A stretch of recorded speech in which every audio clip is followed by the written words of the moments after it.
2024 সালের জুলাই বৈষম্য বিরোধী ছাত্র আন্দোলনের উত্তাল ঢেউ ছড়িয়ে পড়ে দেশের বিভিন্ন প্রান্তে। 4 আগস্ট সরকার পতনের আগের দিন ফেনীর মহিপালের চৌরাস্তায় আওয়ামী লীগের নেতাকর্মীদের গুলিতে ঘটনাস্থলে নিহত হয় 10 জন, আহত হন শত শত মানুষ।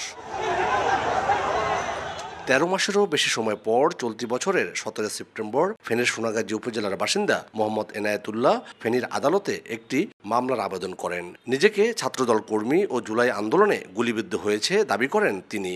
17 সেপ্টেম্বর সাংবাদিকদের মুখোমুখি হয়ে এক এক সময় এক এক স্ববিরোধী বক্তব্য দিলে তৈরি হয় ধূম্রজাল। 24-টা নিচে আমি এই প্রথমত প্রাথমিক চিকিৎসা এখানে করায়, আবার আমার ঢাকাতে করাইছে। আপনি যে 24-এ গুলি খেয়েছিলেন, চিকিৎসা নিয়েছিলেন কোথায়? 24 সালেরটা আমি প্রাথমিক চিকিৎসা নেই, 24 সালেরটা আমি নিজে ঢাকাতে যা করেছি, আমার পার্সোনাল একটা। 23-এ যখন গুলিবিদ্ধ হয়েছেন তখন চিকিৎসা কোথায় নিয়েছেন? 23-টা আমি ঢাকাতে নিছি। ও, আর ওই যে 2023 সালে কি সাথে সাথে নিয়েছিলেন চিকিৎসা? ওইটার সাথে সাথে নিছি। জেলা ছাত্রদল থেকেও বলছে আপনাকে তারা চেনে না, বাদবির নাম বিক্রি করছেন বলছে তারা। ভাই আমাকে সবাই চিনে, আমি যে কোন দল থেকে এই রাজপথে ছিলাম বা কখন ছিলাম সবাই জানে। অভিযোগ উঠেছে এনায়েতুল্লাহ মামলার কথা বলে চাঁদা দাবি করছেন, তবে তিনি বিএনপি বা অঙ্গ সংগঠনের কেউ না বলে জানান দলটির নেতারা। কোনো কমিটিতে আছে বলে আমি তাকে চিনি না। এখন 1 বছর পরে যারা মামলা করতেছে উদ্দেশ্য প্রণোদিতভাবে আমাদের মামলাগুলা এই হত্যাকারীদেরকে বাঁচানোর জন্য, তাদের এজেন্ডা বাস্তবায়ন করার জন্য মামলাগুলো করতেছে। 13 মাস পর এমন মামলার পেছনে হয়রানি ও চাঁদাবাজির অভিযোগ উঠেছে। রাজনৈতিক দলগুলো এ ঘটনায় ক্ষুব্ধ। তারা বলছে বিচার চাওয়ার অধিকারকে পণ্য বানিয়ে ফেলা হচ্ছে। আমি জুলাইয়ের আহত সাংবাদিক হয়েই এখন জুলাই হত্যা মামলার আসামি হয়ে গেলাম আর কি। যারা এখানে আহত হয়েছেন এবং সাহসী সাংবাদিক হিসাবে জাতীয় পর্যায়ে পুরস্কার পেয়েছেন, তাদেরকেও এই ধরনের মামলায় ষড়যন্ত্রমূলকভাবে জড়ানো হচ্ছে।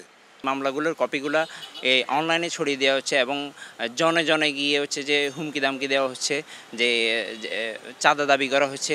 মূলত তাদের উদ্দেশ্য হচ্ছে যে এখান থেকে তারা কিছু বাণিজ্য করবে। একসময় যারা ছাত্রলীগের রাজনীতির সাথে সক্রিয় ছিল, তারা বর্তমানে এই সকল মামলা বাণিজ্যের সাথে এবং অযথা হয়রানি করতেছে মানুষদেরকে। আইন শৃঙ্খলা বাহিনী ও প্রশাসনের পক্ষ থেকে এ বিষয়ে কঠোর পদক্ষেপ নেওয়া হবে বলে জানান সংশ্লিষ্টরা।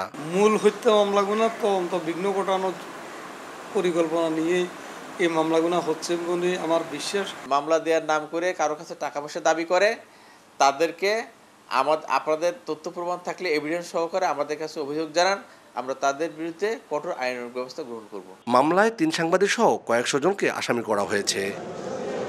অভ্যুত্থানে হতাহতের ঘটনায় ফেনীতে একাধিক মামলা হয়েছে, আর এ সকল মামলায় প্রকৃত অপরাধীরা যেমন আসামি হয়নি, পার পেয়ে গিয়েছে, আবার অনেক নিরপরাধীও আসামি হয়েছে, এমনটাই অভিযোগ বিভিন্ন মহলে। এ নিয়ে ক্ষোভ বাড়ছে।